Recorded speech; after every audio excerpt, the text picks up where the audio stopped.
স্পষ্টভাবে এই গণতান্ত্রিক রাষ্ট্রে সংবিধান সাথে রেখে লেখাই আছে, জনগণ সর্বময় ক্ষমতার অধিকারী। সর্বময় ক্ষমতার অধিকারী কে? আল্লাহ। একজন সাধারণ জনগণ, যার নাক দিয়েও দুর্গন্ধ বের হয়, চোখ দিয়েও দুর্গন্ধ বের হয়, কান দিয়েও দুর্গন্ধ বের হয়, নিচের গেলাম না, সেই নাকি সর্বময় ক্ষমতার অধিকারী। কথা কি বুঝতে পেরেছেন? তো সর্বময় ক্ষমতার অধিকারী তো আল্লাহ। তো এখানে মানুষ জমিনের কর্তৃত্ব দাবি করে, মানুষ নিজের প্রভাব খাটানোর চেষ্টা করে, অথচ জমিনের মালিকও কে?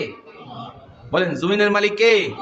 আল্লাহ। আল্লাহ তাআলা অন্য আয়াতের মধ্যে বলছেন যে আল্লাহ তাআলাই জমিনের সার্বভৌম ক্ষমতার মালিক এবং এই জমিনের উত্তরাধিকারী মহান আল্লাহ তাআলাই। মানুষের দাপট নিয়ে, মস্তানি নিয়ে যখন মানুষ সব দুনিয়া থেকে বিদায় নেবে, তখন মহান আল্লাহ ডাক দিয়ে বলবেন, আইনাল জাব্বারুন, কোথায় অহংকারীরা, বেরিয়ে আসো এখন। জমিনে তো অনেক লাফালাফি করছো, অনেক মাস্তানি করছো, নিজের প্রভাব প্রতিপত্তি কায়েম করার অনেক চেষ্টা করছো জমিনের মধ্যে, এখন বেরিয়ে আসো। আইনাল মুতাকাব্বিরুন, অহংকারকারীরা কোথায়? যে জমিনের কর্তৃত্ব, এটাও মহান আল্লাহ তাআলার। সর্বময় ক্ষমতার অধিকারী আল্লাহ। সবচেয়ে বড় রব কে?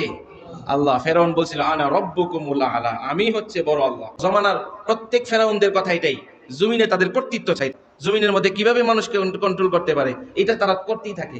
কিন্তু আখেরাতে এরকম কাউকে পাওয়া যাবে না যে আখেরাতের কর্তৃত্ব আমি একটু দাবি করি, এখানে একটু কন্ট্রোল করার চেষ্টা করি। তো তাফসীরের কিতাবের মধ্যে বলছেন, ফাইন্নাহা মুখতাসসুন বিহি আযজা ওয়া জাল ইয লা ইয়াতাসাররাফু ফিহা গায়রুহু, যেহেতু আখিরাতে নিজের কর্তৃত্ব প্রতিষ্ঠা করার দাবিদার থাকবে না।